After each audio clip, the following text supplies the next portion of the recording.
Well, hello. Welcome to the live stream where today I'm going to be showing you how to code an app start to finish. Hopefully, start to finish. We'll see where it goes. It might take a quick minute. But yeah, I'm going to be showing you how to create a maze app. So as I get set up here, let me go ahead and introduce myself.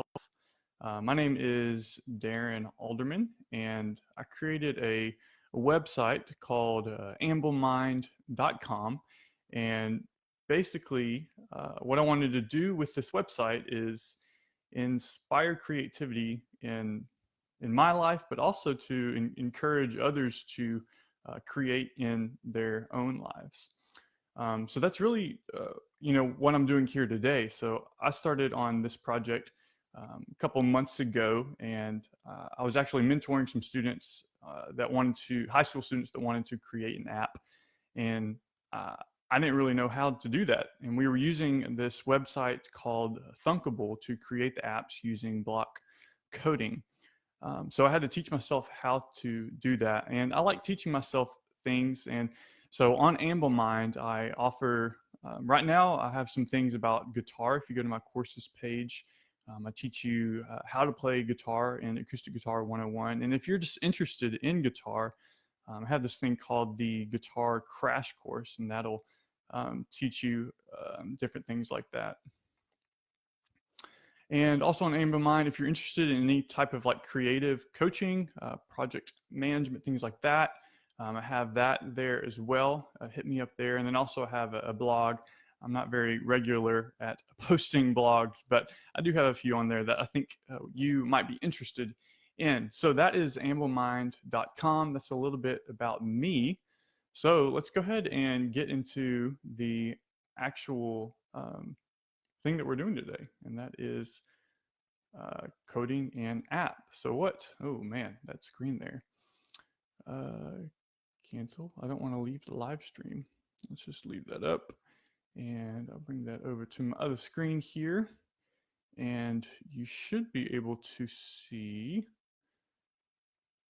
this right here. So I'm going to show you what we're going to be creating today. So let's open this up. So this green one, that's what I'm going into now. So what I have done is I wanted to create a game, a maze game. And if you go to here, so let's begin. So what this does is it puts you like you're in the middle of the maze. You can only see where you're currently at, and then which directions you can go. So right now I'm starting out, and I can only go forward. So if I press go forward, I've gone forward, so now I can go back, and I'm back where I was. But if I go forward again, I can go left or right. So say I go right, well now I can go back to the left or go down. Or I can go left, left, down. I can play around and move like that, do different things until I escape the maze. And once I escape the maze, I can start back over. So really the app is very simple. I wanted to create, a quick MVP, as you might call it. And that's what we're going to create today. And really the hope of this is that, you might be able to follow along with this, and then you can create this app and maybe expand it to something of your own. Now, quick note before we jump in, I've actually created a PDF guide that walks you step by step through everything that we're going to do. So as you get down into the weeds of this, I show you like the actual blocks that you're going to be using to create the codes, step by step how to do it.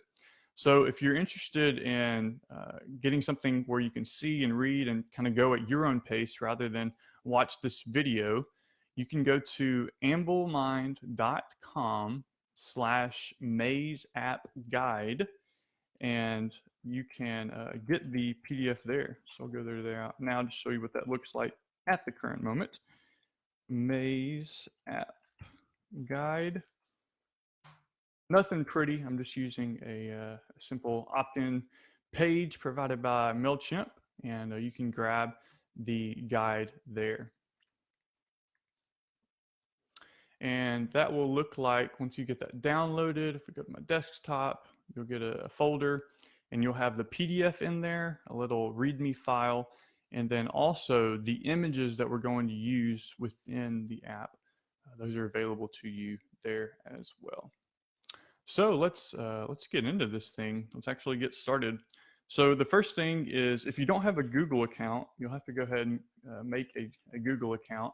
I already have one, so I can go ahead and skip that step. But Thunkable.com, they're a block coding website where you can create your own apps, and they use Google for their sign-ins, their authentication. And a quick note here, it's saying, do you want to use cross-platform or classic platform? Classic platform is only for Android devices. Cross-platform helps you code using both Apple and Android. So I'm going to go to cross-platform. And this is really powerful because, I mean, in the coding world today, you create your app for iOS and then you go and create your app for Android.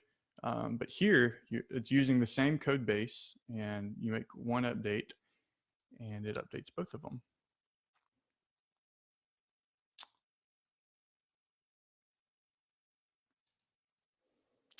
Alrighty, it says I'm signed in, but it's not going to the page. There we go.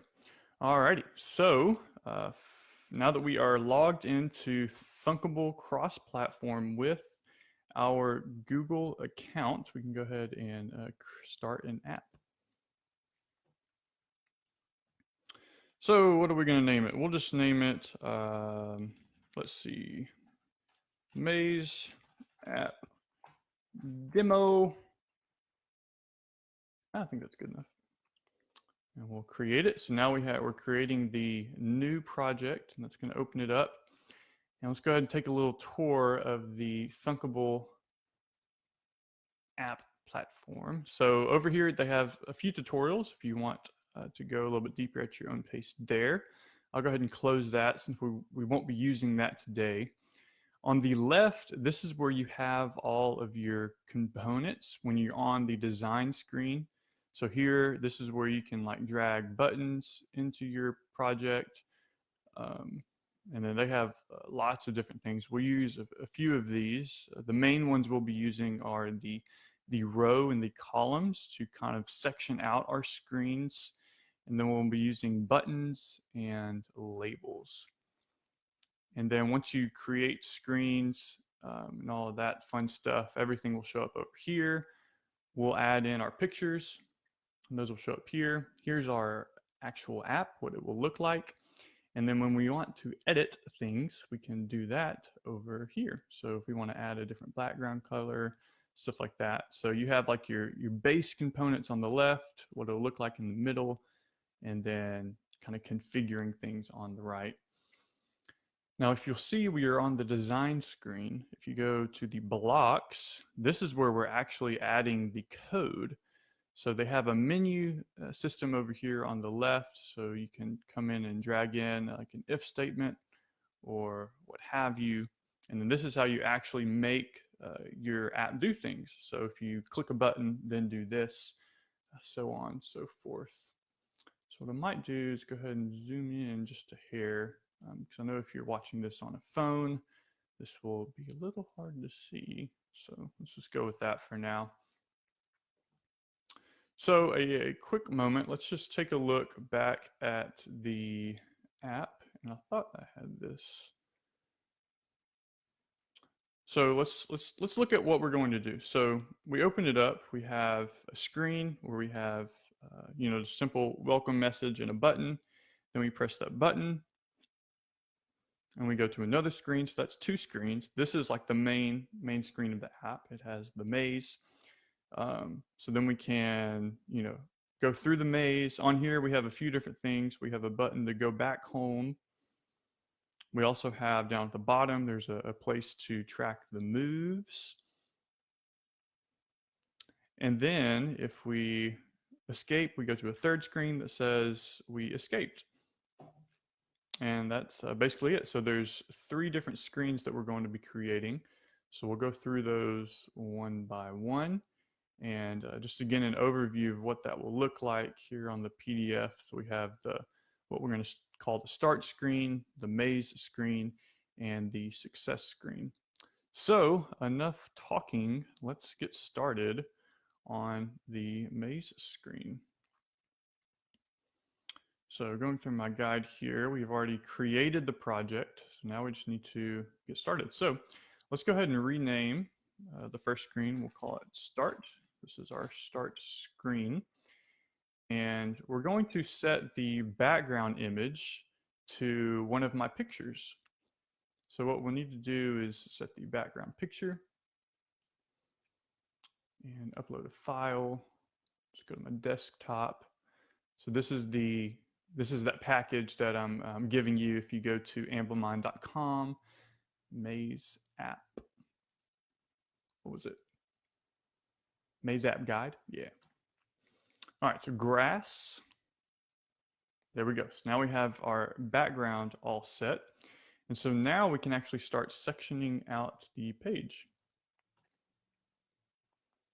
So a few things here. So we're going to drag in a column. So you can either drag it in over here or up here in the little menu tracker. That's what I like to use. And we'll call this start column.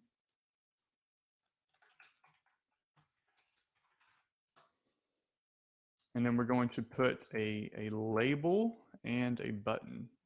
So I'll show you what that looks like if you drag it in. So there's a label, and then you can drag in your button. Make sure the button's on the bottom. All right. Now, I don't like those all next to each other, so I'll go to start column, and there's a parameter called justification, and this will adjust how things are aligned vertically. So I'm going to choose space around, and that'll evenly space out everything.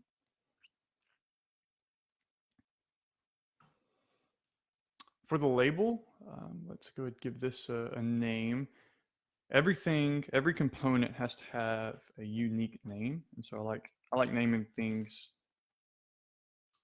with conventions, and just so I know what they are, kind of makes things a little bit easier. So I'll call that welcome label. We'll add some text. So I think I used something to the effect of, can you escape a maze you cannot see?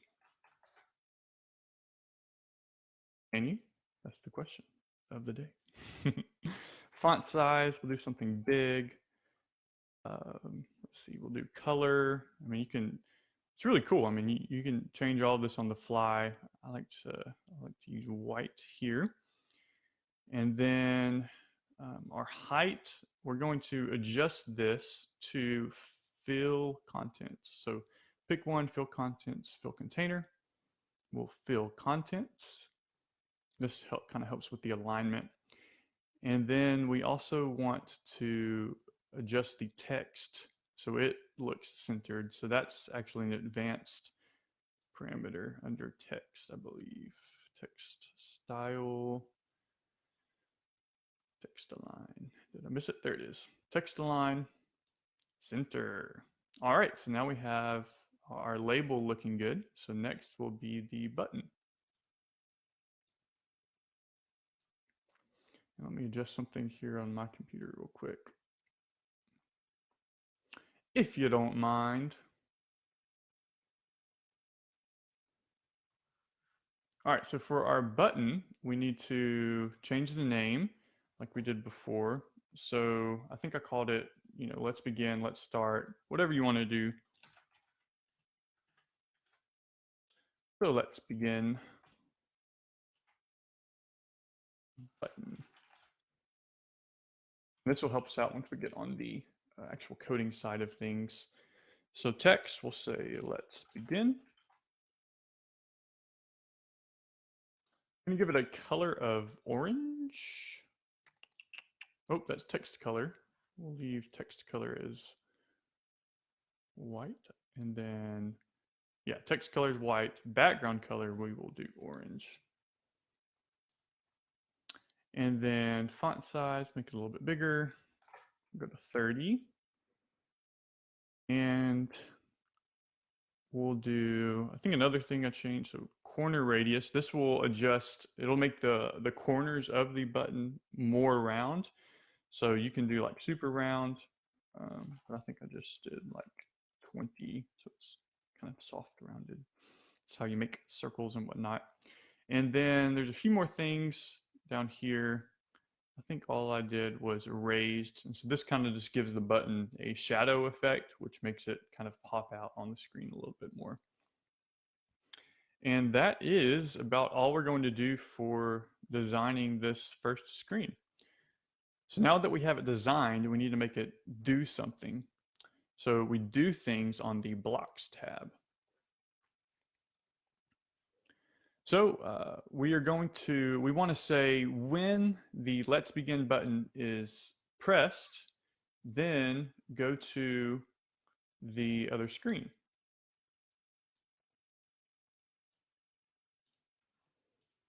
So we say, we have a navigate button here. So under control, navigate to, and this will go to a different screen, but we don't have the other screen created yet. So we need to actually create a screen to go to. So if we press the plus button here, that creates a new screen. Let me go ahead and rename that to Maze. So this will be the Maze screen. And so on the blocks of the start screen, we're going to navigate to Maze. When will we do that? Well, we want to do that when the button is pressed. So let's come down here to Let's Begin button. And then we want to say when Let's Begin button is clicked. So we'll drag this in there and then pop those two together. And that is all we have to do. That is the power of block coding, my friend. So now let's go ahead and test to see what it looks like within the app. And oh, another thing I didn't mention before, and so you'll need to do this now. Let me actually pull up the PDF guide to kind of explain that a little bit more here. To test the apps, Thunkable has their own kind of app to test with. So in the setup section, you had to create your Thunkable account and then download Thunkable Live. So if you go to the App Store, Google Play Store, you'll find the Thunkable Live app. If you download that, that's like an actual app on your phone. When you log into that, you'll be able to see all of your Thunkable projects there. So I'm actually going to do that now. So I already have the Thunkable app downloaded. So when I go into it, I can sign in with Google and it'll do its fancy stuff. I'm not Timothy. So for this website, so I'm doing Darren at Ample Mind. Enter your password. Whatever could it be? Well, I don't want it showing it to you. Let me hide it real quick. Don't need you seeing my password, my friends.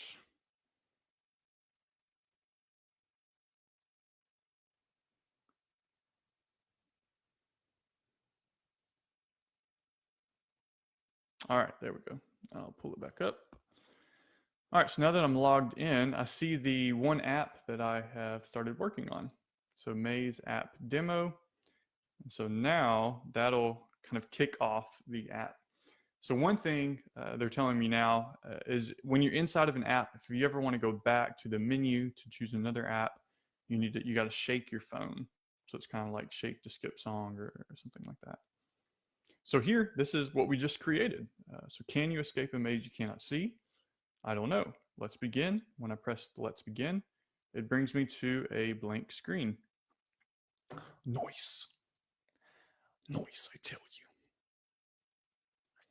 So now we get to work on the maze screen. So this is where we're going to spend the bulk of our time.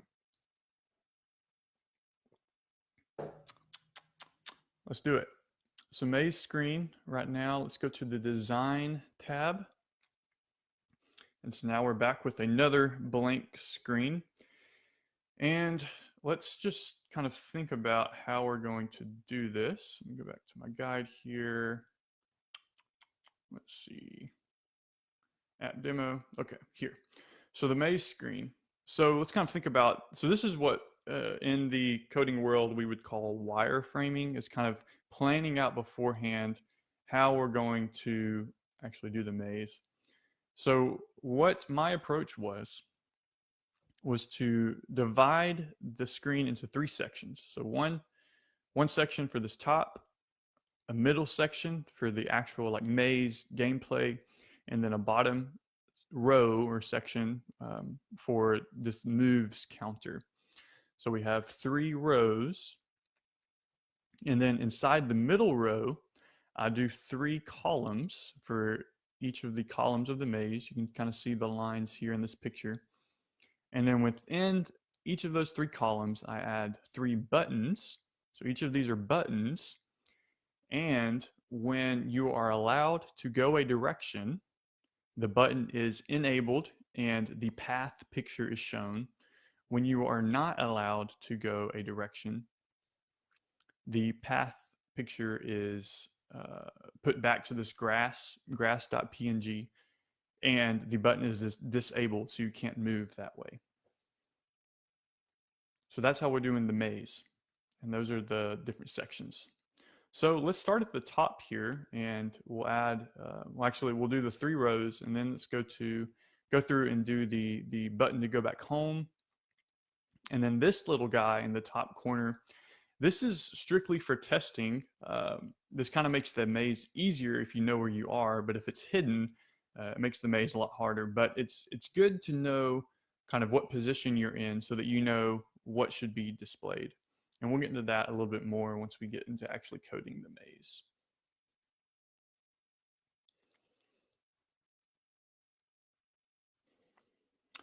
All right, so first things first, like we did for the first screen, I'm going to go ahead and put the background picture to grass.png. And then, like I said, we're going to add in 3 rows. So to add in a row or a component, we come to the components section. And then I'm going to add in 3 rows.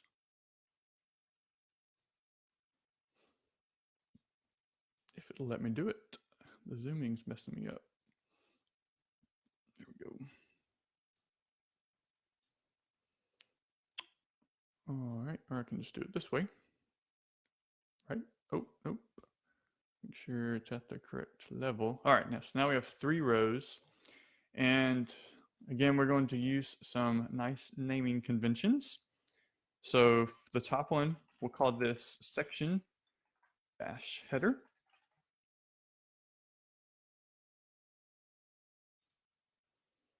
We'll call this section dash maze. And then the bottom, we'll call it section dash footer. You got your header and your footer, and then the maze in the middle.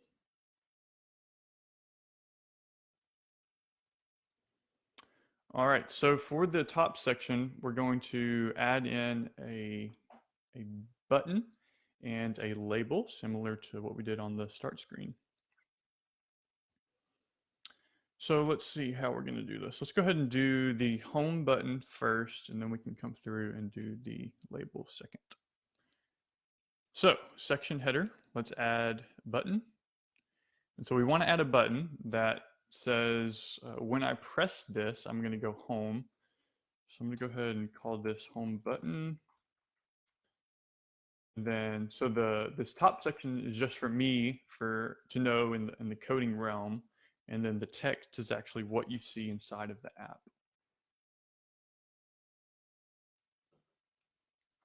All right, so we have home button. Let's go ahead and set let's just go down the list here. So text, we'll do white to make it all nice and pretty. For background color, we'll do transparent. So transparent is denoted by this little checkered symbol. And so that makes the button see-through. And then font size, I made it a little bit bigger. All right, and now let's go ahead and add in the code language that will bring us back to the start screen. So let's go to the blocks tab, and we're going to do the same thing that we did on the first screen. So when home button's clicked, we go to control. That's how we kind of move around in the app, do how the app does things for us. So we're going to navigate to start. So when home button is clicked, navigate to start. Cool, and that is all we will do for the home button. So now that's working, let's go ahead and add in the label, and then we can kind of position these, and then we'll go through and test them. So next was the label, like I just mentioned. So we'll do label, let's add it in here. They never, nope, okay. I like it on the right side. We're going to name this position label, and this one isn't going to make a whole lot of sense at first, but I'm confident that you will appreciate this later on in the tutorial. So we're going to call this position. So this is what it'll show up as at first, and then we're going to replace the actual text position to actually show the actual position of the current cell that we are in.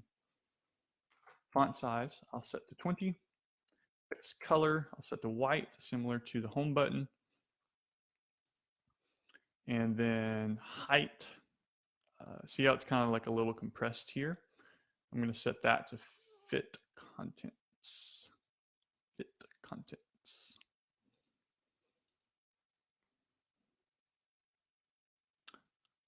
All right.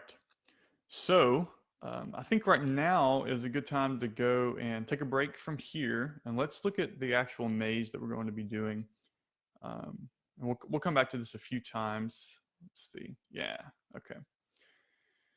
So the maze that we're creating is a 3x3 maze. So there's three columns across, 3 rows down. And this is what it looks like if you were going to kind of look at the whole picture of the maze. So you would start here, and then you can go around and exit over here. So this is unbelievably simple if you're looking at the whole thing. But if you're actually looking at the, I guess, what we're doing in the app, is we're saying I can only see, like if I'm in the start square, I can only see that I can go forward. I can't see anywhere else in the maze. So that's kind of the concept of the maze. And what we're going to do is, right now we're adding the position label. So every time we move, we're going to update it, and it's going to update and show us what position we're in. So if we start out in column 2, row 3, then we go forward, and then it's column 2, row 2, and then we move around. So it's just going to show our grid position. So for now, just note that we're starting out in 2, 3. So what I'm going to do on the coding side is I'm going to do a few things. One of those things is I'm going to create 2 variables. So one is going to hold our X position, and X would be going, X would be going across. So X is our columns, so column 1, 2, or 3. And then I also want to initialize a variable called Y, and this will be storing our rows. And so starting out, I'm just going to make these null. That will make sure that they, or we'll set these later. They've recently updated this to kind of align a little bit more with the Android or the legacy platform. And so this is kind of new to me as well. All right, so we've created the variables to store, but now I actually want to set them. So we're going to do that. Let's see, where's that block at? So when the maze screen opens, so I'm going to go to the maze section. So when maze opens, I want to set X to 2 and set Y to 3. So whenever we're doing anything with variables, we go to the variable tab, set X to, and set Y to. So we're going to set both of these variables. And then, like I said, so we're going to set X to 2 and Y to 3. And then, yeah, I'm doing this without telling you. I apologize. But anything with numbers, if you're adding, subtracting, you're grabbing a number, all that's going to be done in math. So X to 2, Y to 3. And then I guess the last thing is, remember we just added that position label. And so now I want to update that label. So I'm going to go ahead and prepare for the future. And one of the functions I'm going to create is called display current cell. And what this will do is every time we move, we're going to call this function, and it's going to update the screen to where we are currently. So let's go ahead and we're going to update, well, what did we call that? So go back to design. We want to update the position label here. And hopefully this makes a little bit of sense after we do this. So position label, we want to say from position label, set the text to. So now we're morphing text. So I'm going to go to the text column, and I'm going to be joining a few things. So I'm going to call the join, and there's actually three items we're going to need. So the first is we're going to grab X. So we'll go to variables, grab our X,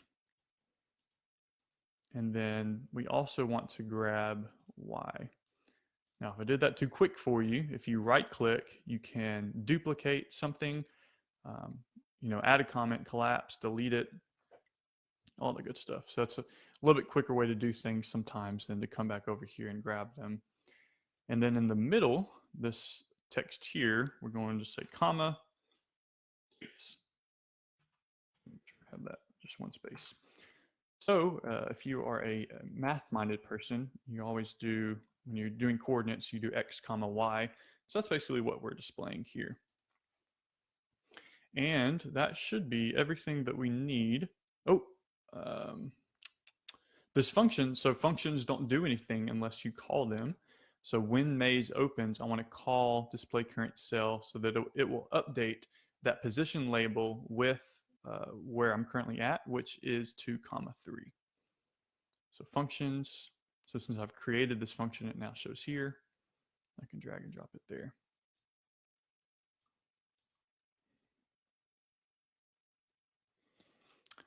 And the last thing before we will test is I want to position these squares so they are in the corners, the left and right ones, respectively.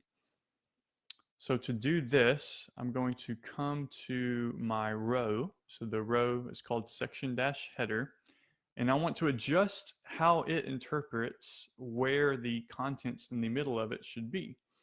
And so we do this with the two parameters, justification and alignment.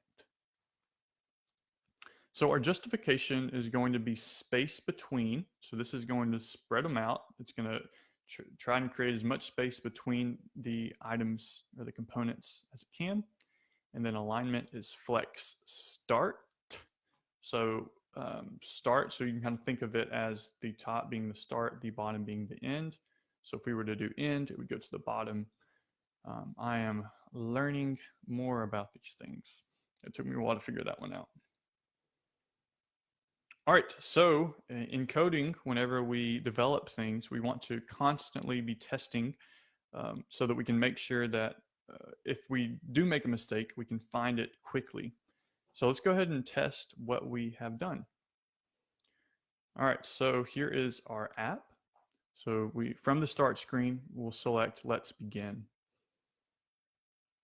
And it's still blank. I'm freaking out. Just kidding. Sometimes it doesn't refresh nicely. So I'm going to close that out. And open it back up, make sure it has the freshest of the freshest codes. So we'll do let's begin again. All right, so did you see that? Did you see the up in the top right corner, the 2.3 updated? So let me go back, let's see if we can do it again. Watch it. So it initializes as position and then it updates to where we currently are, which we told it that's where we are. We're in 2,3. All right, so the position is working. So home, is that working? If I press it, do I go home? Yes. If I press it again, do I go home? Yes. All right, so that is that. So now that we have the section header all working, let's go through and do the section maze. So this is going to be the most complex, so bear with me. If you have trouble, I highly encourage you to go to ambleminds.com/maze app guide, and there I have the step-by-step PDF guide, and you can enter your email address and I'll give you the guides to do this so that you can see the pictures of what I'm doing. I have everything written out by text, step by step, how to do it. So if you run into any trouble, definitely check that out. And if you still can't figure it out, feel free to reach out to me, Darren, at amblemind.com.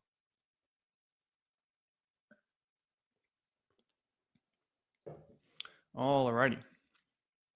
Let's jump into this next section. Alrighty. I was watching some videos of myself because I'm creating things. And I kept on, when I was saying section, I was saying sector, section. I don't know. Anyways, so section maze.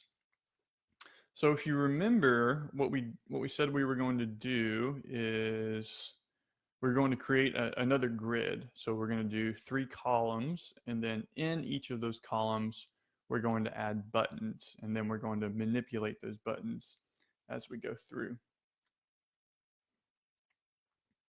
So let's go ahead and do that. So we're going to need 3 columns. So we'll come over to our component and we'll add 3 columns.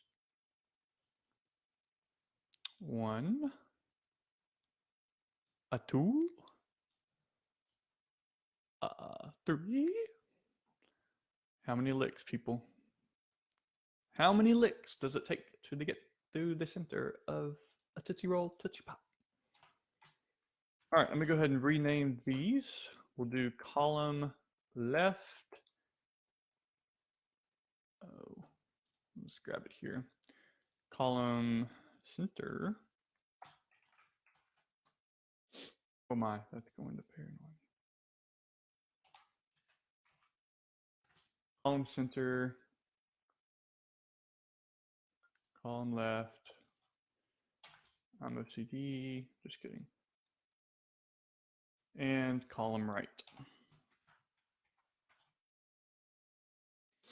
All right, so now we have our 3 columns. Now within these, I want to add 3 buttons in each.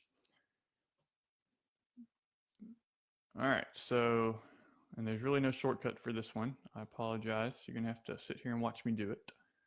But hopefully you can be following along and do it as well. All right, so let's go ahead and break these up and we'll name these.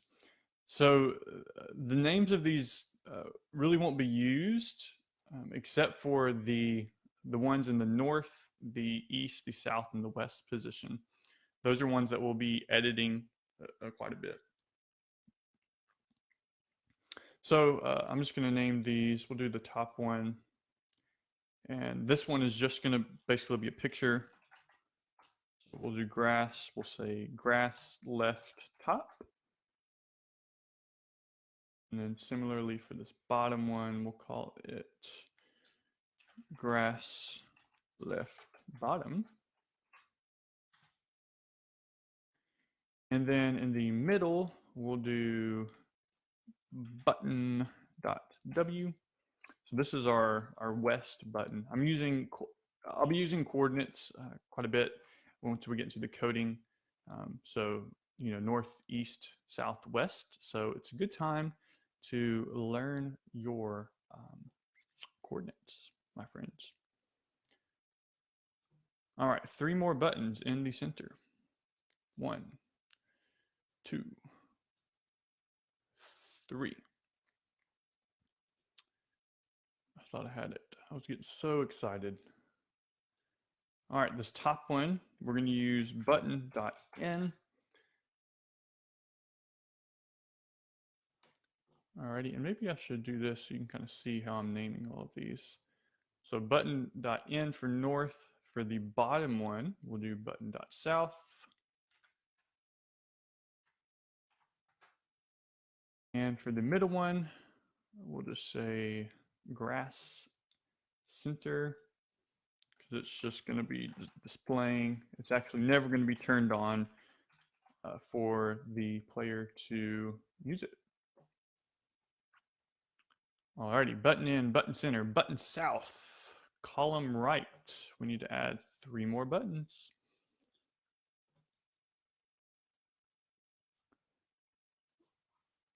Alrighty, button 1, button 2, and button 3. There's another creator I watch, and he says button with a D. It bothers me. All right, we'll name these grass right,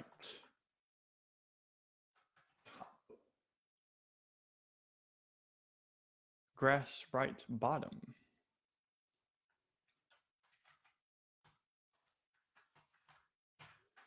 and then for the middle one, we'll do button.west.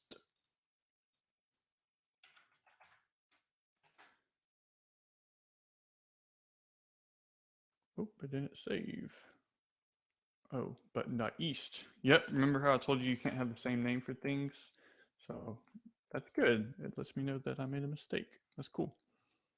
Alrighty, so just to review, grass, grass, grass, grass, grass, and then we have button west, button north and south, button east. So now we have everything named. So now let's make these look like the maze. And this will probably be another more non-eventful part of the stream. So basically I'm going to do something 9 times, and yeah. I was checking to see if there was any way to copy, but yeah. Another thing is there's like no way to like copy a page, so like duplicate it, that I have found. So that's no fun. So for each of these 9, I'm going to empty the string so that nothing is displayed. I'm going to set the height to fill container. So it's already on fill contents, fill container. I just need to pick fill container. And then I'm going to do the same for the width. So fill container. And then finally, I'm going to set everything to disabled as default. So everything's going to be set to disabled.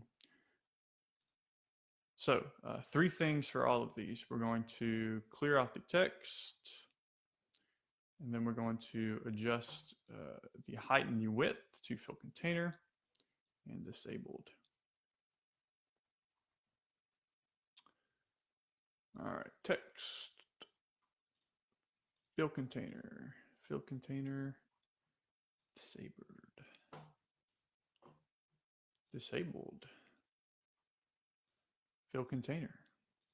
fill container, and no text. Next, no text, fill container, disabled, fill container for the height and the width, and no text for the visual. No text, fill container, and disabled, fill container, no text. All right, last one. Width, fill container, width, fill container, and no text. All right, so you can kind of start seeing how this is taking shape, but one thing, these do not look like squares.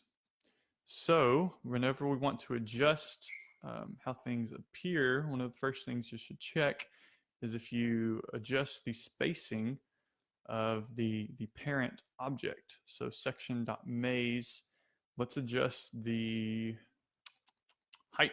Yeah, so we want to adjust the height because you can kind of see how the height is compressing the squares. So here we'll use a relative side or size, and we'll say 60%. And no, I'm not. Well, I am a genius, but I did have to play around with that to get it to perfect squares. I'm not a genius. All right, so for the background images, so now we're actually going to make these look like things. So now would be a good time to, I guess I can do it here. So let's pick a button, and so the four corners,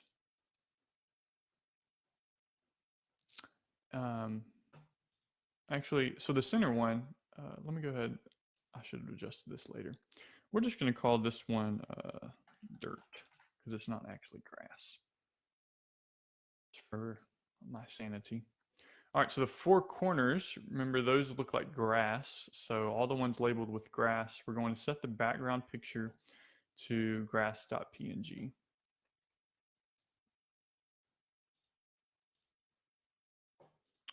All right, so 2, 3, 4. For the middle one, we're going to set to the middle path.png.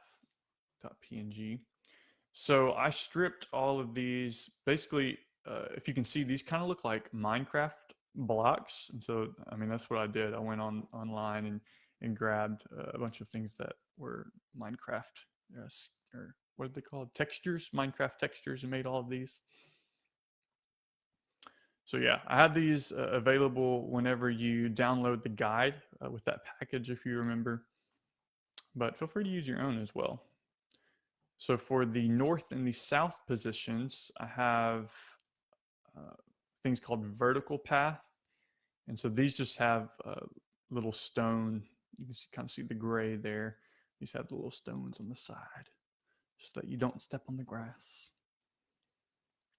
And then for east and west, we'll upload one more, and that's the horizontal path.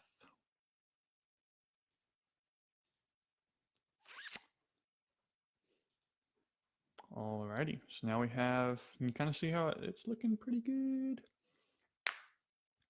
Alrighty, well we have quite a bit more to do, but we have everything designed. So we have the buttons here, and we have the pictures. And so now we need to do everything on the actual coding side. So we need to say when the button is pressed to do this, or when I get in this square, make the options to go north false or true, so that I can go that way. So the first thing I want to do is actually define the maze. So defining the maze. So the way I thought about this was, let's see. So remember, we're doing the grids. So 1, 1, 1, 2, 1, 3, so on and so forth. Each grid square has 4 walls. So you have a north wall, an east wall, a south wall, and a west wall. And the wall is either there or it's not. If the wall is not there, then you can move to the next square. If the wall is there, you cannot. So when I think about defining the maze, I want to create an array that stores an object. So you can think of each one of these cells as an object with 4 components. So north, east, south, and west. And an object is just a group of things that are stored together. And then an array is a list of things stored. So list of usually similar things. And we're actually going to use a double array. Double array. So let's go ahead and check this thing out. So whenever we want to store something or a value or something that might change, we always want to start with a variable. So I'm going to name this variable, zoom in here. We'll just call it maze. And we will initially just say that it is null. And null just means nothing. There's nothing stored there. It's blank.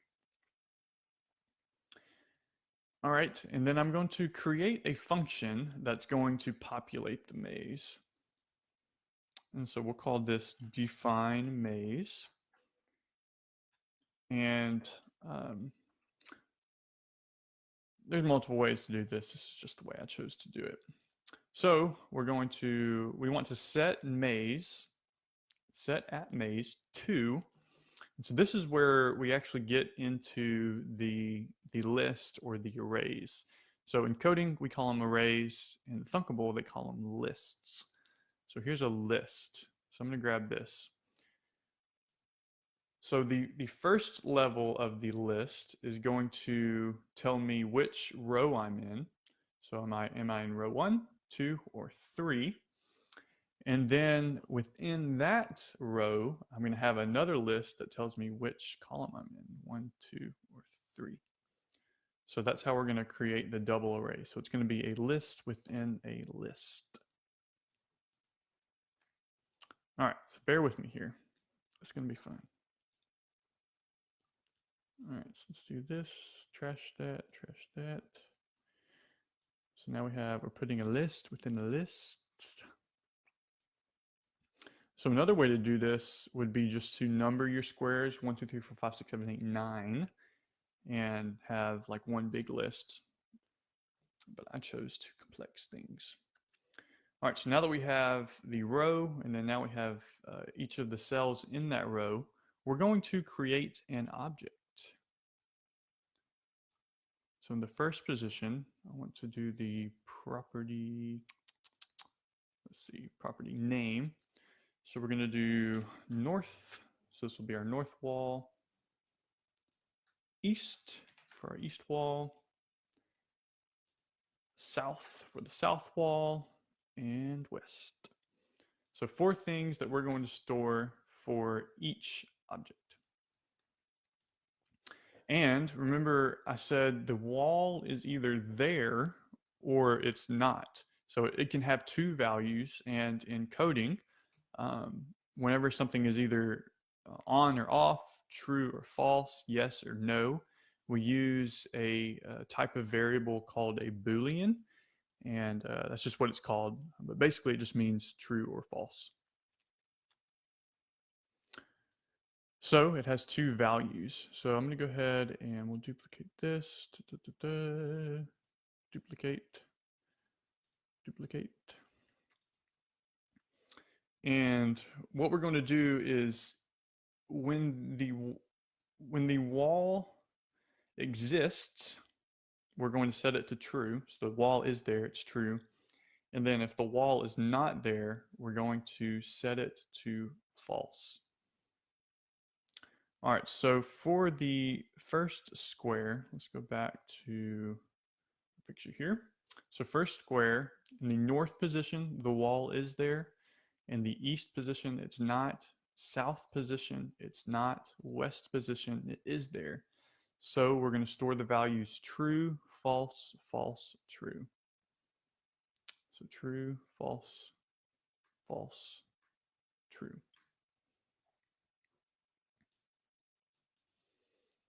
All right, so now I'm just going to do a few duplicates, and then we'll go back through and actually define each of the walls.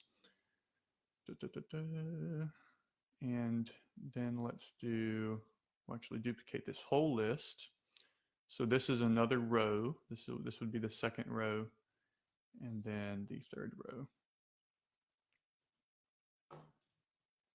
All right, I hope this is not too overwhelming for you. But remember, we have the 3 rows. So row 1, row 2, row 3 down at the bottom. And then within each row, we have the 3 cells. So cell 1, cell 2, or button 3. And so we had the first one here. So now let's do the second one.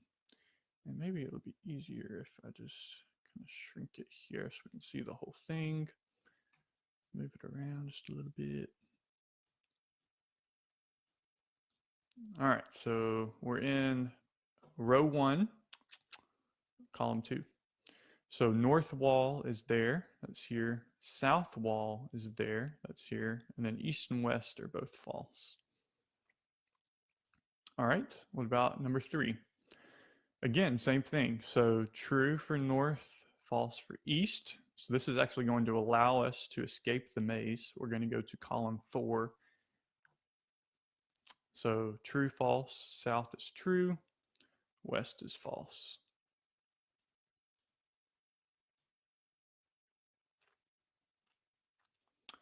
Alrighty, let's see. So row 2. All right, so again, we are creating a maze app, and right now we're just defining each of the cells. So here is row 2 here. Oop. And then, so the north wall is not there, so we're going to set it to false. Remember, if it exists, we're going to set it to true. So north, east, south, west is true. And let me just validate that. Yep. And so number 2, so this is in position 2, 2. That would be true, false, false, false. So true, false, false, false. And let's see, true, true, false, false, true, true, false, false. And then lastly is our third row. And so for the first column, let's see, so this would be, it's not there. So we're going to say this is false. And then the east wall is true, south wall is true, west wall is true. That's all there. And then this is actually for every one of these. So false, true, true, true, false, true, true, true, and then false, true, true, true. Alrighty. We will find out later if I messed any of these up. But if you need to take a look at those, I have those in the PDF guide that you can get at amblemind.com/mazeappguide.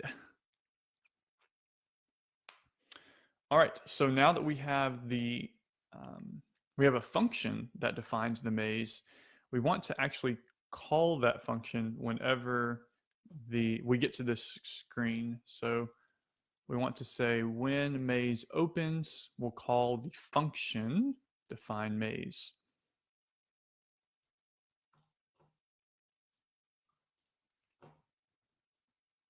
All right, next up, we want to get the current cell.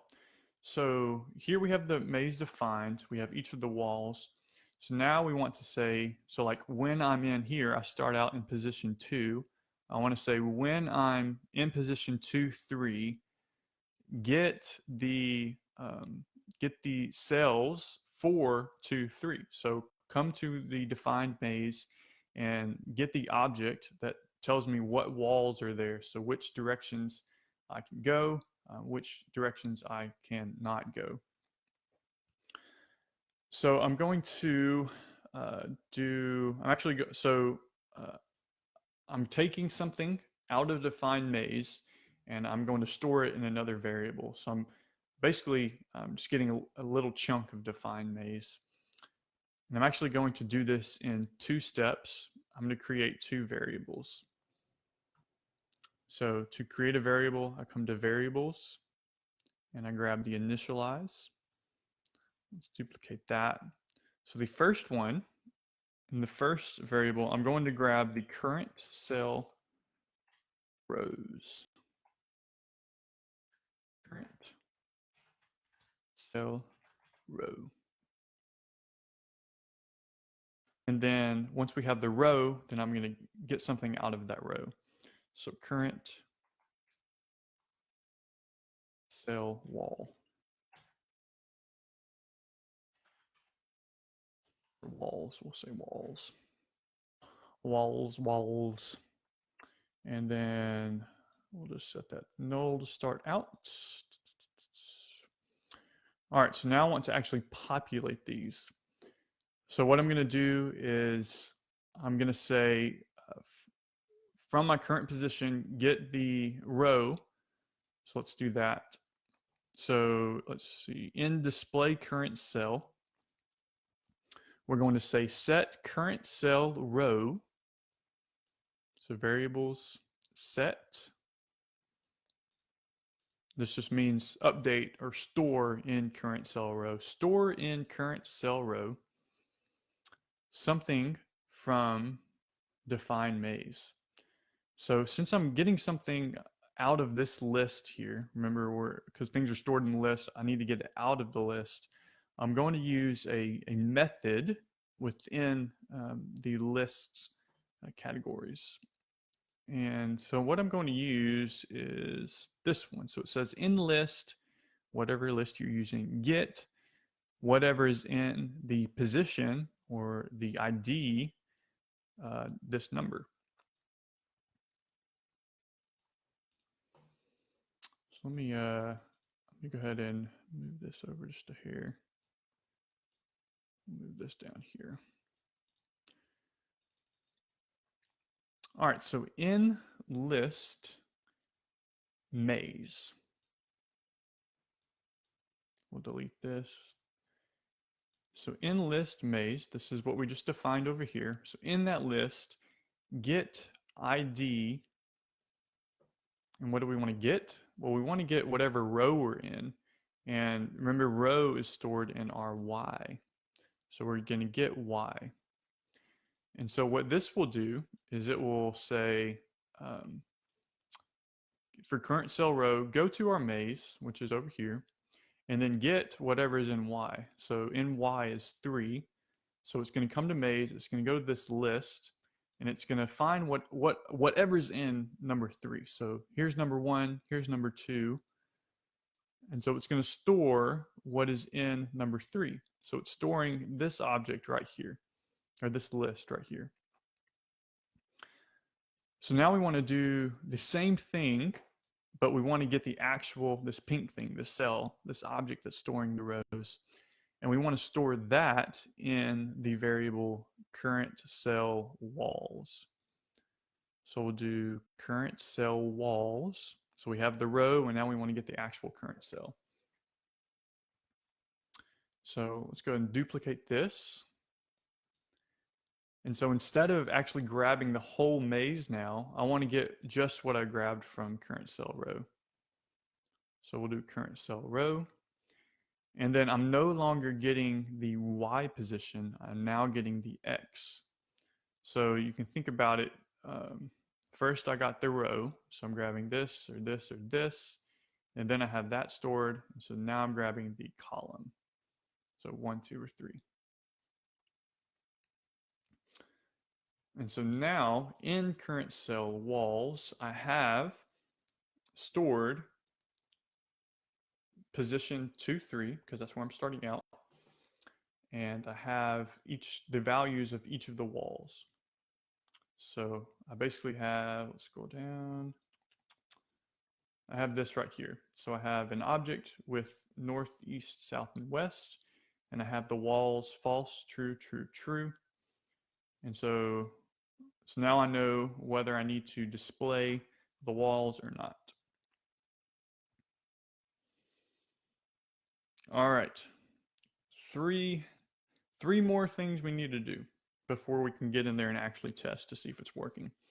So the first is we want to update the buttons. So right here, all these buttons are still disabled, and you can see all of the paths.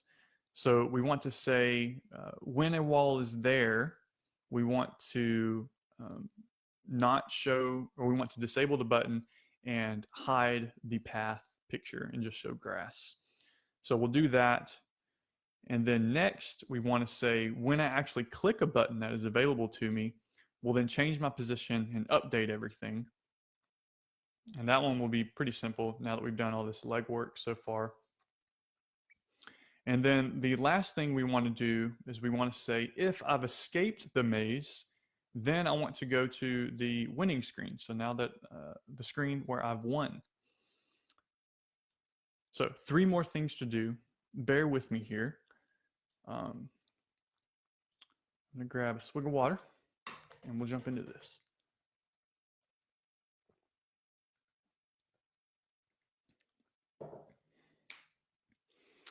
All right. Let me know if you have any questions. I'd love to hear them. All right, so let's update the buttons. So to do this, I'm going to create a new function. And we use functions whenever we want to do something over and over again or call it from different places. Functions just allow us to reuse things. So I'm going to create a function called update buttons. Space update buttons. So now we want to say, whenever this is called,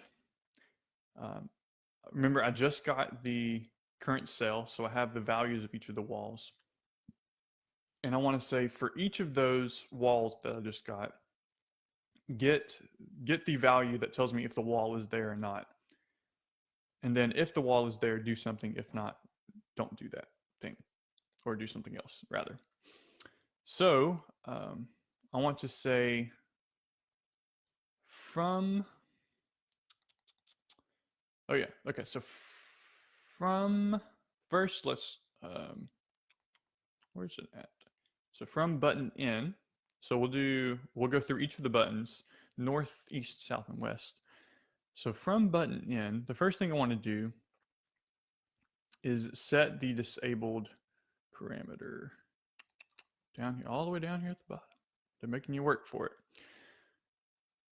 So button in, set disabled to the value in current cell row for in. So the way we do that is, let me go ahead and grab current cell row. So we have this, but remember this actually has 4 values stored in it. And I only want the value of in. So I'm going to go to object and say get property. And I love how you can just drag and drop these things. It's so nice. Get property in. So what this tells me is set the disabled value to whatever is in the property in of object current cell row. So remember, current cell row has 4 values in it. And so it's grabbing whatever is in this in property. And since we are in current cell 2.3, so it's going to grab false. So it's setting these disabled parameter to false. So if disabled is false, that will tell the button to display, and it is not disabled, it's enabled. So let's go ahead and, so now that we have the disabled parameter set, we want to update something based on that. And what we want to update is the picture that is shown. And so this kind of, this just helps the user see which way they can go. So we're going to get into some conditional logic, this is called. So if something, or if this is true, that's what this is saying, then do this. So we want to say if button in is disabled. So let's go down here, from button in, get disabled. So this is saying if button in is disabled, then we want to show what picture? Well, I will tell you what picture we want to show. So we want to set the back. Ooh, I grabbed the wrong one. Can't throw that away right now. let's button in. Actually, I can still use this. Come on, Darren, you're teaching this thing. Set background picture to, ah, oh, now this is nice. Before, I had to actually type in the name of the file, but now it has it where it's just a little drop down. That is super convenient. Way to go, Thunkable.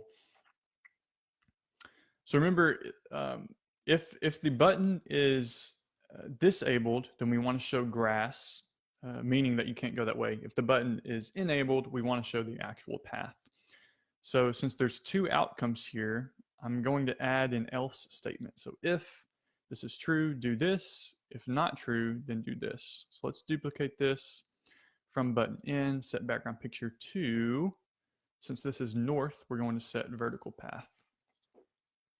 So if the button is on, we show vertical path. If the button is off, we show grass. And now we're just going to do this whole thing for all of the other buttons. Is there a way to duplicate? It's just gonna make me do each one. All right, so I'm gonna go ahead and duplicate this a bunch real quick. So duplicate,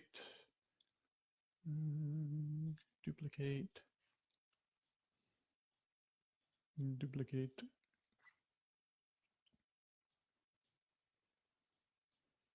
And one last time.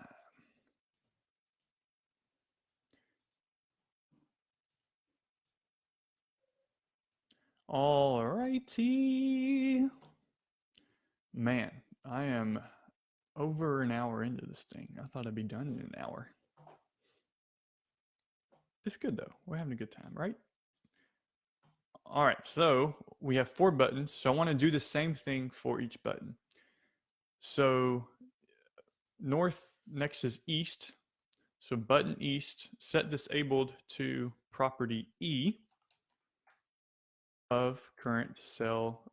Ooh, somebody didn't catch me, or I didn't catch me. This is supposed to be current cell walls. So row, then we grab the row, we store that in walls. So current cell walls, current cell walls, current cell walls. Okay. So set button E, disabled value, to the property E in current cell walls. Then we say if that same button E, disabled value is true, then we set the button E's background picture to grass.png. If the button is enabled, then we want to set button E background picture to horizontal path. So east and west are horizontal. Keep going. Button south is next. So set button south equal to the property south of current cell walls. If button south's disabled parameter value is true, then from button south, set background picture to grass.png. If the button, however, is on, meaning it is not disabled, set button south background picture to vertical path. Last one, button.west. Button.west, set the disabled value equal to whatever is in property W, west of current cell walls. Remember, this is either true or false. So it's setting true, disabled to true or false. Then if button W is disabled, meaning disabled is true, then do this. Set the button W background picture to grass.png. And then if it is not disabled, it's true, set button W, or if it's not disabled, then disabled is false, rather. Button W background picture set to horizontal path. Alrighty, and then the last thing to do, so now we have a whole function that will update all of the buttons to whatever position we're in. And so now we just want to call this function whenever the screen opens. So we have define maze we have define or display current cell. So updating the buttons is part of displaying the current cell, right? So we'll do update buttons in the function display current cell. So every time we display current cell, the buttons will be updated. All right, I told you there were 3 things left. That is one of them. The next thing to do is we want to say each time a button is pressed, so if I were to press down here, I want to change my current position and then update or display the current cell again. So 2 things there: change my current position, display the current cell. And we're going to do that for north, east, south, and west buttons.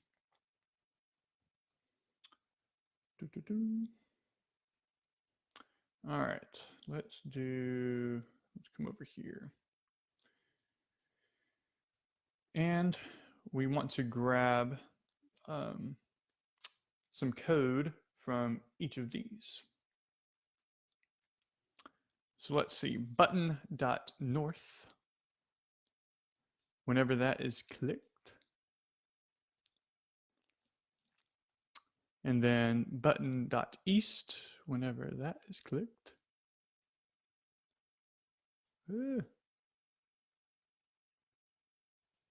Button.south, whenever that is clicked. This thing is starting to get very laggy. And then button.west, whenever that is clicked. So whenever each of these are clicked, we want to update the current position and then display the current cell. Alrighty, so when we want to update the position, we need to change the X or the Y. So for N, we actually want to update the Y parameter. Let me kind of space these out a little bit.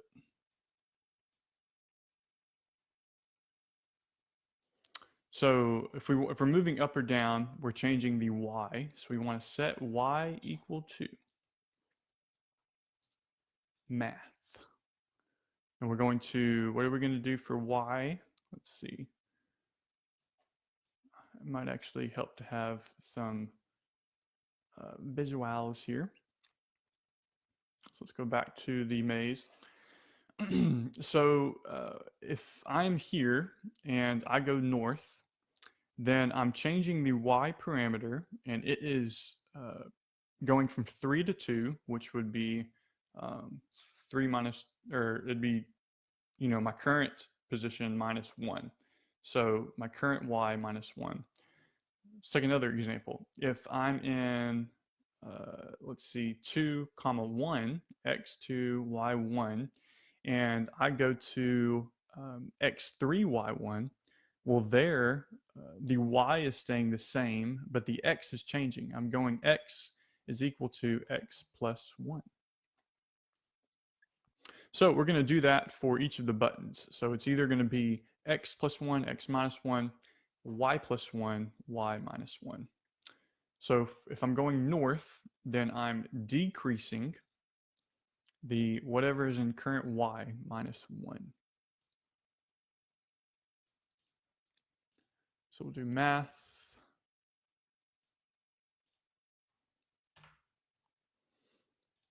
Comma 1. All right, so let's do this for each button. So north and south, I'm moving up and down, so that's going to be y again.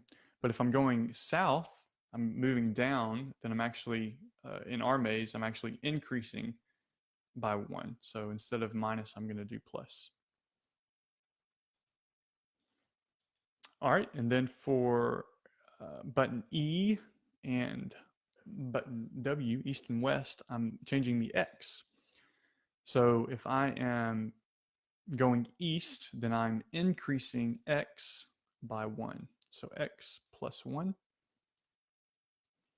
And then if I am going west, I'm decreasing x by 1. So x minus 1. And then I told you there's two things we want to do. We want to change the current position and then display the current position. And the way we'll do that is we will call the function that we've created, which is called display current cell. And it'll run this function right here, display current cell.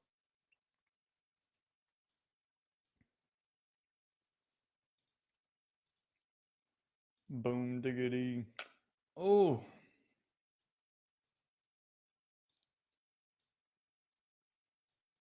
Alrighty, so let's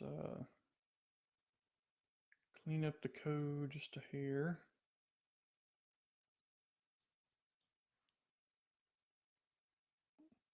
Alrighty, and that is all we have to do on each of the buttons. And then the last thing for the section dash maze is we want to give the player a way to escape the maze. So when they escape, I'm going to have them go to a new screen, and let's call that screen success. So we'll say screen.success. Alrighty, and now that we have the screen success, we'll come back to that later. Now we want to say, if I ever escape the maze, then go to screen success. How will we define escaping the maze? Well, if you see here, this is the maze we're creating, remember. There's a wall all the way around the maze, noted by the black lines, except for at the exit. There's a wall missing there. And so what that does is it allows the player to go further on x. So it can actually go to x is equal to 4. So future proofing myself, I could just say if x is equal to 4, then escape. But future proofing my code, I want to say if x is ever outside of this square here, then I've escaped. So if x or y is less than 0, so if I'm on this side, this would be x less than 0, this would be y less than 0, or x or y is greater than 3, so this would be x greater than 3, this would be y greater than 3, then I've escaped. So let's do this inside of our display current cell function. So let me create some space here. Let's move this down and move this bad boy over. I promise the one I've been working on, the code is a lot cleaner. But yeah, we're just going with it. So before I actually do any of this, before I do all the code in display current cell, I want to check something. Like I just said, I want to check if x or y is outside of the maze. And so the way we check things, this is called logic. You know, is something less than this? Is something greater? Is something equal to? We do this and it's called logic. So I want to say if x or y is less than 0, but then I'm also checking, are they greater than 3? So I'm going to do, I need actually 4 spaces to check things. So I'm going to do a bunch of ors. So or within an or within an orception. All right. So first thing, let's check to see if they are less than, or actually it would be less than or equal to 0. So I've been saying less than, but it's actually less than or equal to. So if x is less than or equal to 0, so let me grab my variable x. So if x is less than or equal to grab a number, I go to math, grab and drop the number. If x is less than or equal to 0, or we'll duplicate this. Remember, right click, duplicate. if y is less than or equal to 0. And then similarly, I want to check both of these to see if they are greater than 3. So is y greater than 3? Have I escaped the maze? And if you have a bigger maze, so size 4, size 5, or maybe you define the maze earlier, so you actually have a variable for the maze, you could call that here. So say you have a maze size variable. You could say if y is greater than maze size. So I just defined it for this simple project. So if if x is greater than 3 or y is greater than 3, then I want to navigate to the success screen. So I say control, navigate to success. But if I am not outside of the maze, if I'm still within the parameters of the maze, then I want to do what I was just doing. So we not update the function, but we want to update this if statement. Say if we want to have an else spot, and we'll just throw this bad boy in else. And I believe that is all, my friend. Woo! Celebrate with me. Come on. Let's go. We're doing it. All right, it is time to test. So let me pull up my phone here. I am crossing my finger. I have a text from my buddy Taylor. Let's see.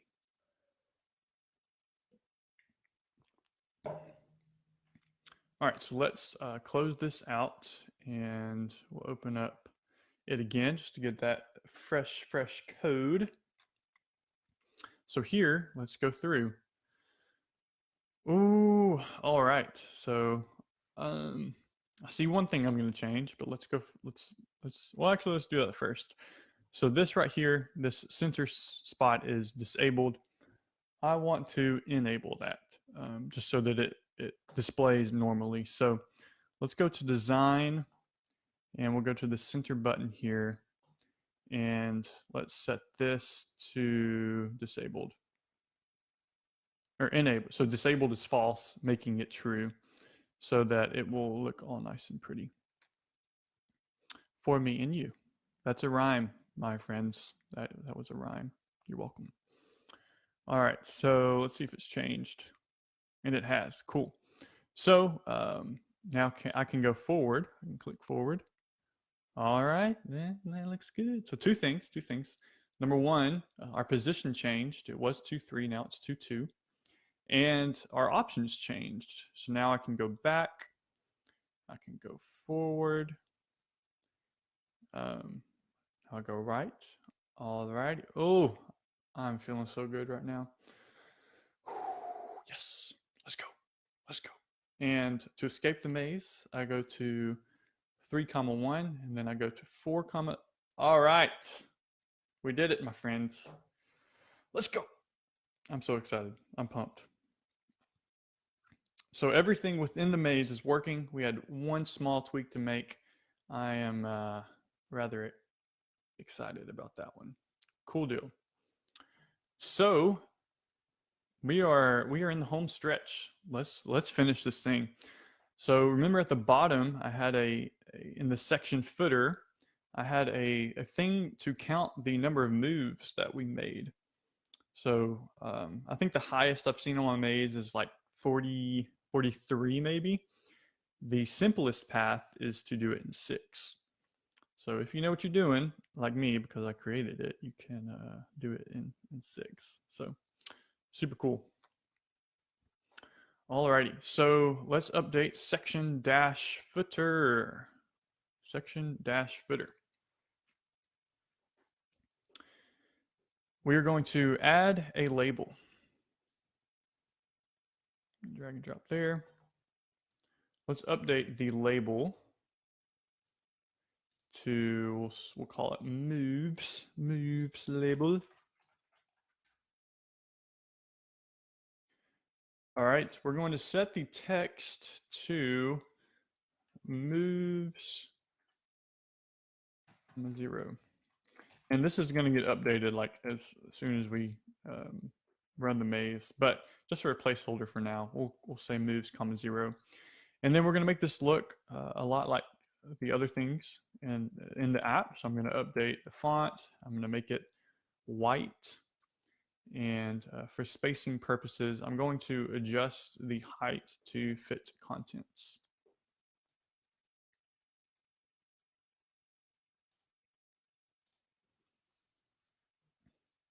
Alrighty, so now we have the placeholder. So now we need to add the logic to actually store the variable and then update the variable. So we're going to add 4 things in our blocks page. So the first of those is we're actually going to create a variable to store the move count. So let's grab a new variable and we'll call it move count. And let's go ahead and set that to, we could set it to 0, but let's set it to null just to keep things consistent. So for the whole app, it's going to be null. But when I come to this page, I want to set it to 0. So what this does is if you kind of go through all of these variables are available throughout the app. So if you go to another screen, you still have these variables, or they're still there, or they don't change. So if you complete the maze, say your move count is 9, well then if you reset and start back over, when you come back to this page, your move count is still going to be 9. So we need a way to reset that to 0 every time you come to this page. And so I will do that by doing what I just said. So every time maze opens, then I want to update move count. So set move count equal to 0.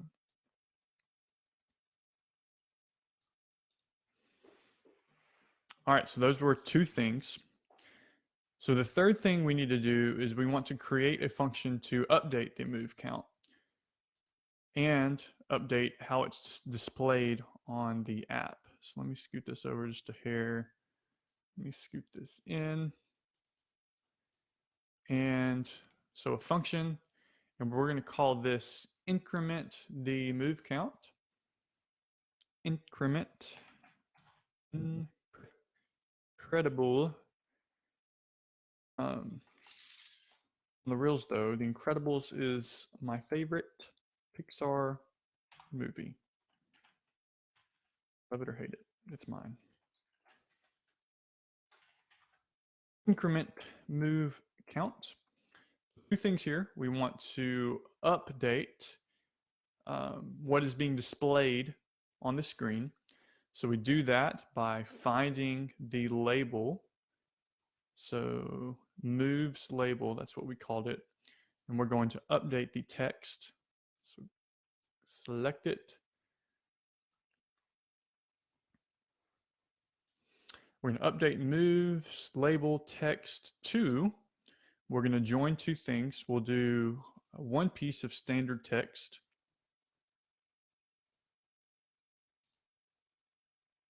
And actually, I need the join method there too, since I'm combining things. So we're going to do a piece of text, which is just the, oh my, this thing is lagging pretty bad.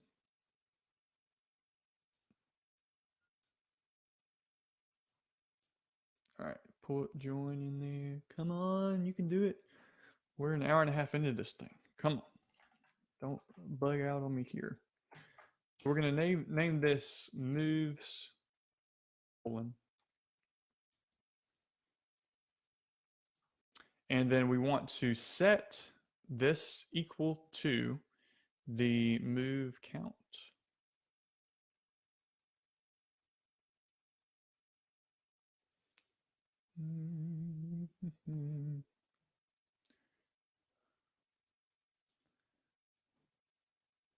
Oh man, sorry, I paused there. I know I know when you're doing these live things, you're supposed to be like focused, but I was just checking to make sure things weren't lagging on the actual live stream. So moves, and then we're going to, yeah, like I said, so we're going to set that equal to move count. So I need to grab the variable.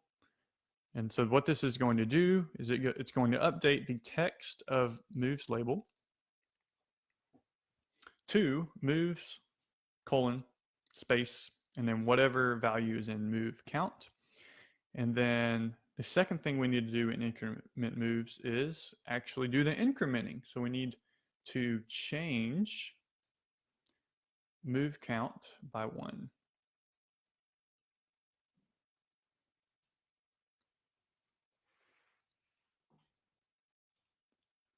Move. Oh man, this is getting painful. It's lagging so much. Do you believe it? Come on down. All right, so we want to increment, so change move count by 1. If you wanted to decrease by 1, can you do negative numbers in Thunkable? I don't know how you would do that. There's different ways. Anyways, let me get rid of these right here, right quick. Come on, there we go. So now that we have a function to increment the move count, we want to actually do the incrementing after we have displayed the current cell. So we want to call this function increment move count at the bottom of display current cell within our conditional statement right there. And now we should be done, completely done with the maze screen. So let's give it a look. So let me grab my phone here. Let's refresh to make sure we have the most recent code. And let's begin. All right, so you'll see we do have moves colon 0. And then now I should expect to see if I go forward, moves should increase by 1. And then if I go throughout the maze, it does its thing.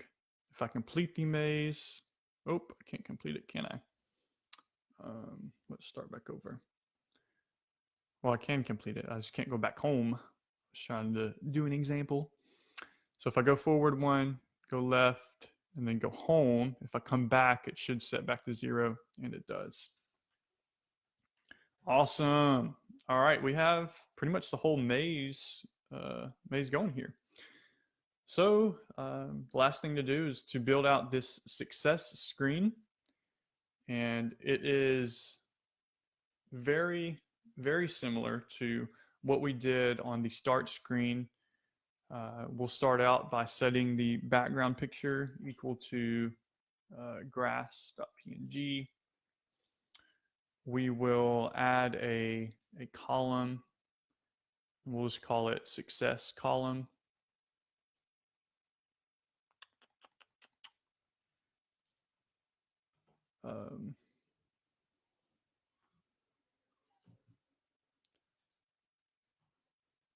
All right, so column in there. We'll call it success column. And then we're going to add a label and a button, just like we did for the start screen. So let's do a button and a label. And the label, let's just call it, what will we call it? Success label? Does that sound good to you? Sounds good to me.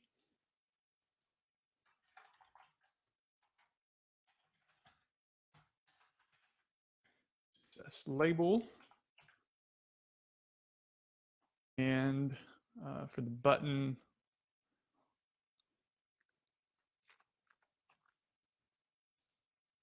we'll call it reset button. So you can call it go home or finish or whatever you want. I'm calling it reset because it kind of resets the app so that you can hand it to somebody else so that they can take a gander at it. All right, so now that we have, oh, remember, I wanted to change the justification to change the spacing, and I need to do that within the success column because these are stored within a column here. And so I'm actually going to set the justification to space around. And then now we can actually go in and update the label and the button. So for the label, we will call it, or we'll just update the text to, "You escaped. You did it. You did it. Good job." And font size, we'll do 45, make it real big. Change the color to white. And then do fill contents. Oh, that's width. I need to do height. Contents, cool. And for the button, so we're gonna make this same thing as the other one, except it's gonna be called reset. Change our text color to white. We'll change the button background color to orange. We will update the font size to 30.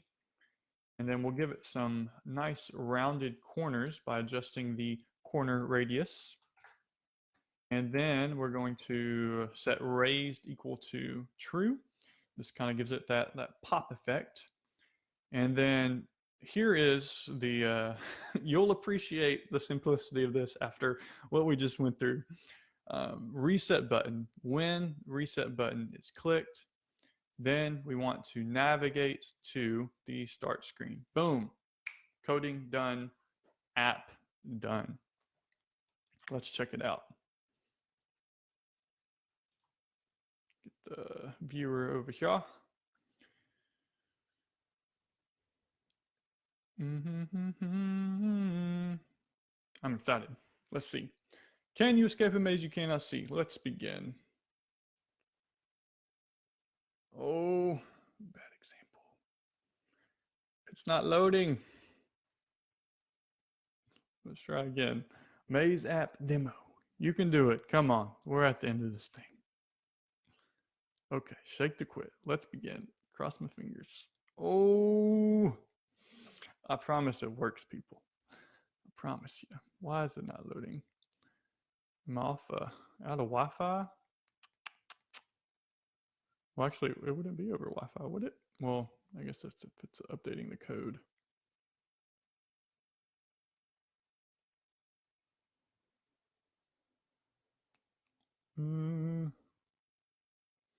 It's like really bugging out now.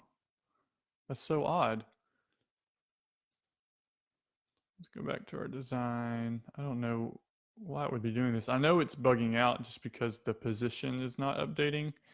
It's like, remember, position, it's like not, it's reaching the screen, but it's not actually running through the code on that screen, which is really odd. Anyways, I am 100% sure that what we've added works. So let's run it here. So let's begin. Boom, go forward, left, right, right, right, out. You escaped, reset, done. Okay, cool. So we have completed, I mean, it's done. We've completed the app. And so that was my, I didn't make it, I textually made the promise whenever I did the live stream. I said, who says you can't create an app? Well, I just showed you how to create one. And if you argue that, well, no, this is not an actual app because I don't have, it's not a separate app, it's within the Thunkable app. Well, you can actually download this onto your phone. You can download it. And let me show you a few more things. This is not in the PDF guide, so this will be exclusive to this video. So stick with me here. If I come to Maze App Demo, I click up here. Here's all of like your high-level app settings. If you want to create your own icon, which I've done. Go to my downloads. I made an icon here. So that gives your app an icon. You can see it updated over here. And then you can download the app. Let's actually give it a name. So we'll say Thunkable Mind Maze app. So that's the name. And then now that it's done, if you want to download it, you can download the iOS or Android app. So if I click iOS, it'll say, hey, where do you want me to send this app? We'll send it to my email, darren.amblemine.com. So they're going to create the app, send you a link to download it. And then once you download it, you can actually get that app on your phone. And that's exactly what I have. So here you see I have the Thunkable app, but I also have the Amblemine Maze app, which it's not pulling in the code from Thunkable. It has it stored within the app that's on my phone, local to my phone. So boom, there you go. You have a app on your phone that you created. I showed you how to do it. Now, Thunkable also allows you to publish to the iOS or Android stores. However, those are a little bit more restricted, especially I know the Apple App Store, you have to be like registered with them. So I'm not going to walk you through that, but know that that is available to you. Woo, man, this was fun. This was fun. So let's just kind of circle back on what we did. I have a section down here, all the way down here, called review. So let's go back down to the review section. All right, so congrats, you did it, my friend, you did it. So you have completed a new app with Thunkable. Today we discussed the basics of block coding. You learned how to store things inside of objects, inside of a variable. We did things with double arrays. We did some things with conditional logic. I mean that's basics of coding right there. If then statements, if then else statements. And then we also did a lot of reusability. So I taught you how to use functions to reuse code that you're going to be using over and over again, and that allows you to call from multiple places.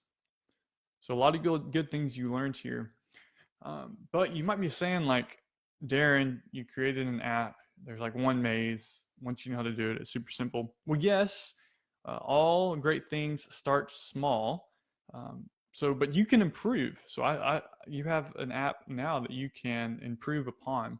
So what can you do? You can add a high score page. These are some of my thoughts. So we're counting the number of moves. So see who can do it in the least amount of moves. Allow people to put in their names and store that. You could add more mazes. So have more mazes with different walls. You could add bigger mazes, a 4x4 maze instead of a 3x3. You could add a timer. So it kind of gives people pressure to solve it within 30 seconds or something like that. And so those were a few of my ideas, but I'd love to hear your ideas of how to improve that. So feel free to leave a comment on this video and let me know what your ideas are. And one thing I did not cover, it's because it's kind of the end of it. So now that we're done testing the app, you can actually hide the position. So the position label. So this was what was on the screen that, let's go to it right now. So this thing right here, the position, this shows you where you are in the maze. So what I like to do is I like to update this and make it transparent. So basically hiding it so that when I give this to other people, they can't see that. That's only for my use so that I know where I am so I can compare what walls should be showing and what walls should not. So definitely do that. That's a top secret thing that I'm going to tell you. And it kind of definitely makes the app harder. And yeah, the last thing, don't stop here. So this guide was made by me, and I made Amblemine to inspire creativity in my life and others. So I really enjoyed working on this project. I love learning things, and I love sharing those things with other people. So if you're interested in coding or just creating things in general, I generally like to do things around music, around coding, or around like household crafts. So if any of those topics interest you, come and follow me. Come give me a shout out on my website, amblemind.com. You can find me on YouTube at Amblemind, Instagram, Facebook, both at Amblemind. And yeah, I've really enjoyed our time together today.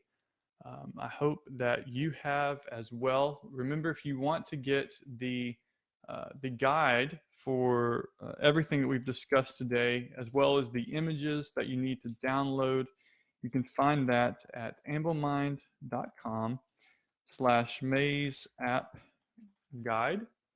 That'll bring you to this page that we're on. In exchange for your email address, which I promise is secure and I'm not going to pester you. But I want to be able to send you other free stuff that I honestly think that you would be interested in. You can find or get this free PDF guide that I've been showing throughout this live stream.